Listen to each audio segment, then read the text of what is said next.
Olá, meus irmãos, que a graça e a paz do Senhor Jesus Cristo esteja com todos. Nós vamos, nesta aula, nós vamos, portanto, ter a nossa última aula de liturgia, tá? Nossa última aula de liturgia. E nesta ocasião, eu quero tratar com os irmãos especificamente do assunto o líder e seu entendimento do culto, tá bom?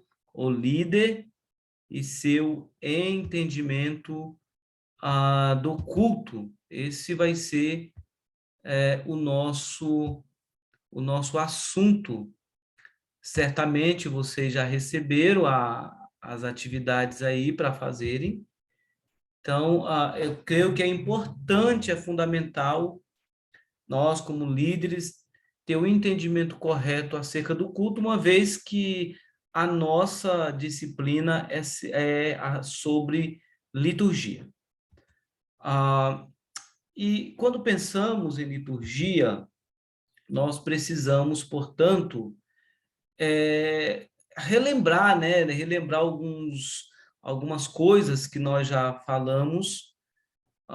Precisamos estudar, entender e estudar para entender, aliás, os elementos do culto cristão, ou seja, como nós temos visto aqui, os elementos nada mais é do que os meios que são usados para que nós adoremos o Senhor de uma forma correta. E eu entendo que três perguntas, elas precisam ser respondidas por nós para que possamos ensinar bem as pessoas. E a primeira pergunta é o que é o culto. Segundo, a quem esse culto é prestado. E terceiro, como oferecer um culto agradável a Deus. Parece que é redundante, né? Não tem sentido a pergunta a quem é prestado o culto no meio cristão, porém nem sempre o povo de Deus, dependendo do contexto, nem sempre o povo de Deus ele cultua de uma forma correta. Existem cultos antropocêntricos, onde os elementos do culto não estão centrados em Deus, mas estão centrados no homem, e dessa forma termina se prestando, usando a expressão que nós estamos cultuando a Deus, mas se nós não tomarmos cuidado, aquele culto ele termina sendo prestado a nós mesmos. Quando entra aquele sentimento de que o culto tem que ser agradável a mim, isso leva-nos a ter um culto antropocêntrico. O livro que vocês leram, os dois livretos, certamente trabalharam muito essa questão, e eu espero que vocês tenham sido muito edificados, muito bem instruídos por esses dois materiais que são excelentes em termos de teologia do culto, tá bom? Então, a palavra, o que é cultuar? A palavra culto deriva dessa palavra latina, né, do latim culto, e significa adoração ou homenagem a alguém.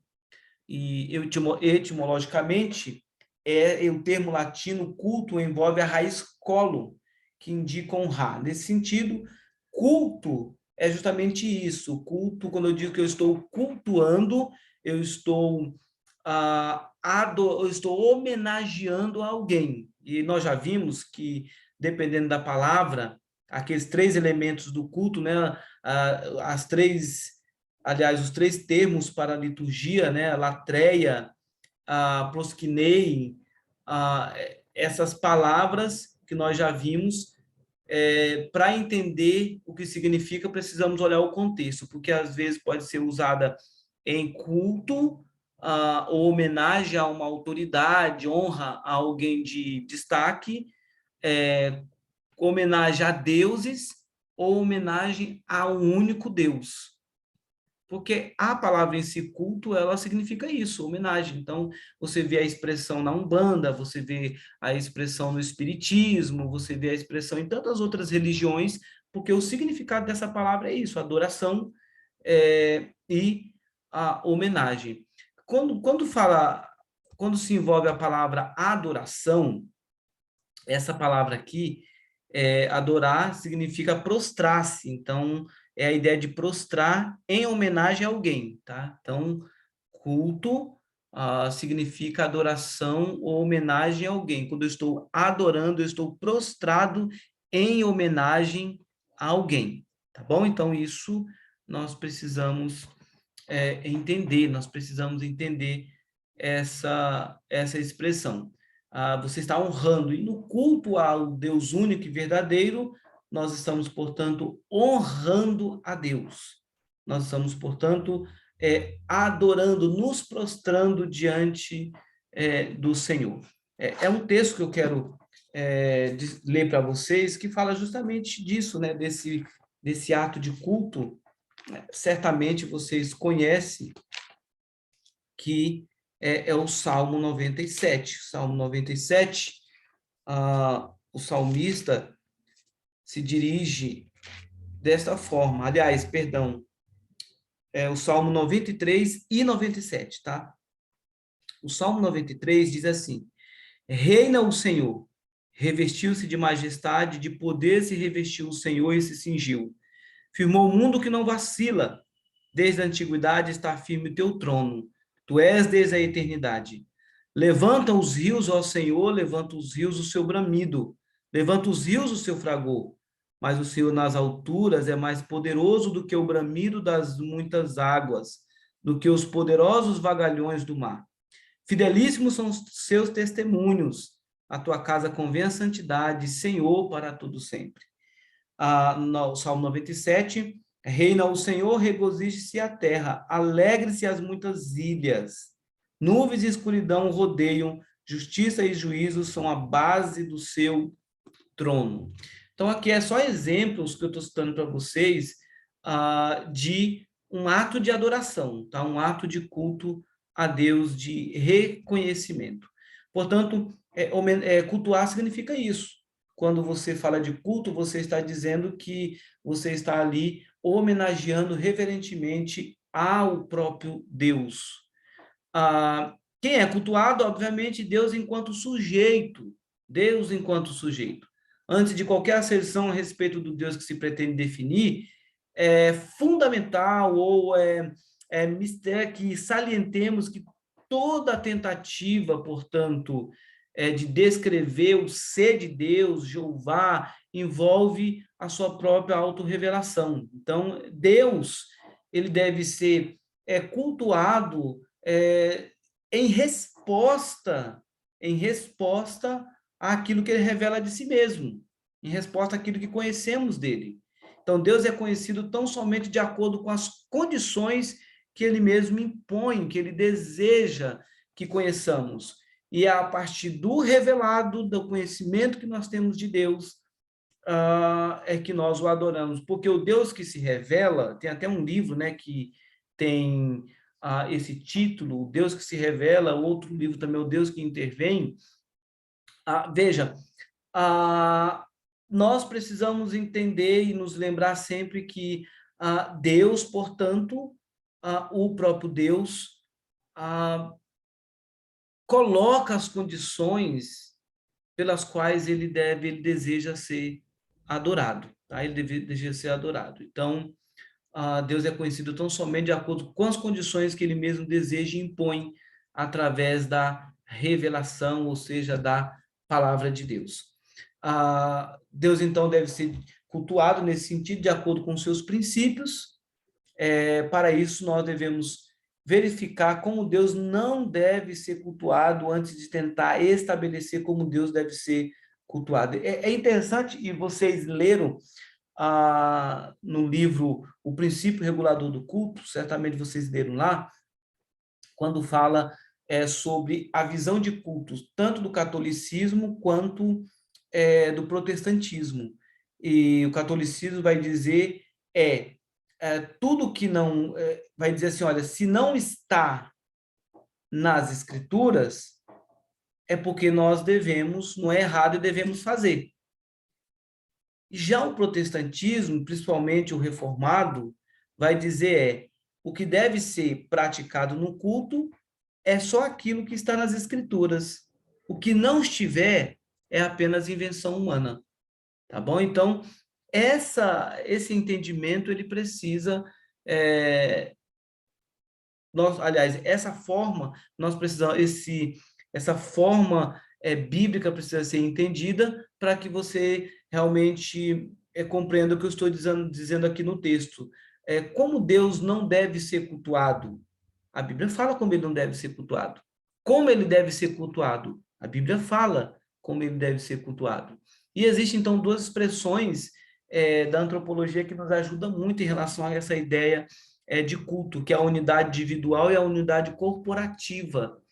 Quando se fala em unidade individual, é o ser humano enquanto sujeito, o ser humano, esse ser humano religioso, ele adora, por ser religioso, ele adora individualmente, ele adora corporativamente.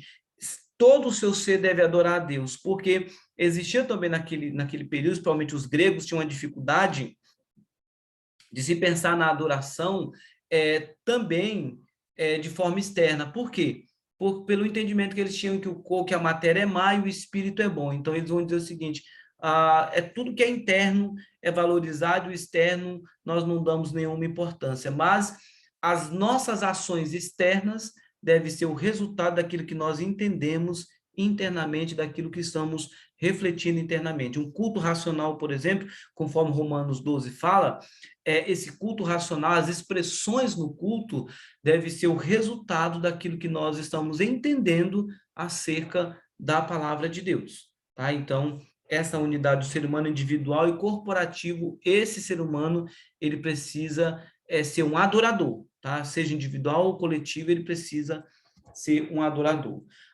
O culto no Antigo Testamento, nós já vimos alguma coisa nesse sentido, que há uma grande diferença entre o culto do Antigo Testamento versus novo, enquanto que naquela aliança havia um rito, um rico manual de procedimentos cultico, aí você vai ver lá símbolos, figuras, os sacrifícios, e conforme nós já vimos, isso era apenas um tipo, ou seja, era apenas um símbolo, figuras daquilo que apontava para o Novo Testamento. Por isso que tudo aquilo no Antigo Testamento era temporário e imperfeito.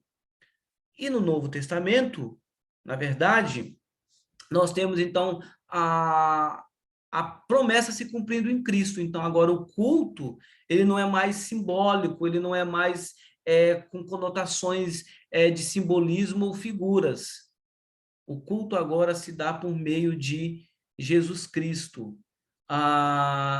O que nós podemos ter acerca de símbolo ou prática num culto é o batismo e a ceia do Senhor. O batismo, que é a inserção do povo de Deus visivelmente, no caso, na aliança, e a ceia do Senhor, que nos lembra do sacrifício de Jesus Cristo e nos lembra também da vida eterna que nós vamos ter e nos alimentamos espiritualmente da ceia do Senhor. Esses dois elementos, eles são importantes no culto, porque são sacramentos que a igreja, então, deve dar continuidade. A religião do judeu alcançava o adorador principalmente por meio dos olhos, e aí você entender por que havia tanto simbolismo, tá? Havia tanto simbolismo no culto. O catolicismo pegou isso, e você vai ver que o catolicismo tem muito simbolismo, apesar de que, infelizmente, algumas igrejas evangélicas estão voltando a esse simbolismo, e você vê muitas coisas palpáveis, muitos elementos no culto evangélico. Então, o que acontece? Essa forma de se cultuar, ela precisa ser observada, ela precisa ser entendida para que não haja uma prática incorreta.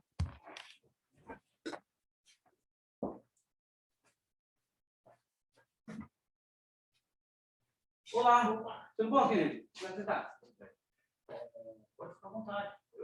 Você dá 10 minutinhos? Pode ficar à vontade. Aqui, a primeira esquerda.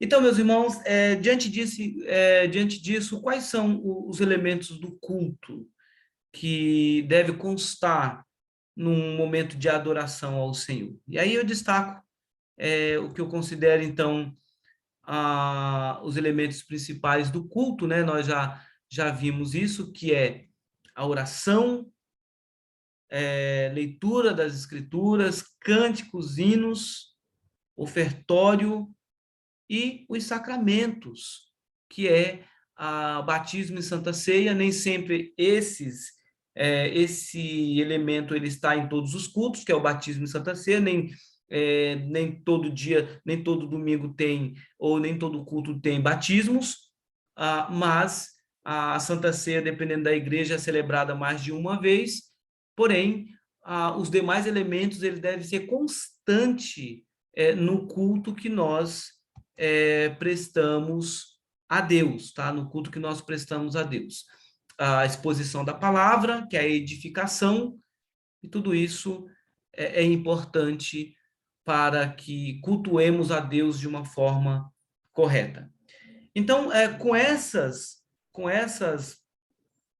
aulas, tudo aquilo que os irmãos ouviram, nós queremos, dessa forma, ter passado um pouco daquilo que deve ser uma liturgia, daquilo que deve ser o culto cristão, para que possamos, então, adorar a Deus e ensinar os nossos irmãos também a adorar a Deus de uma forma correta, tá bom? Eu vou mandar para vocês, certamente vocês já devem ter recebido a apostila, e nessa apostila vai constar, então, alguns modelos de liturgia que foram praticados no passado e que são praticados no dia de hoje, para vocês terem um parâmetro prático daquilo que nós falamos nas nossas aulas. Que Deus abençoe a vida dos irmãos e nos próximos meses, então, esse mês de abril e maio, nós vamos ter novas disciplinas, e eu desejo a oração que os irmãos aproveitem bastante, em nome de Jesus. Amém. Obrigado, irmãos. Deus abençoe.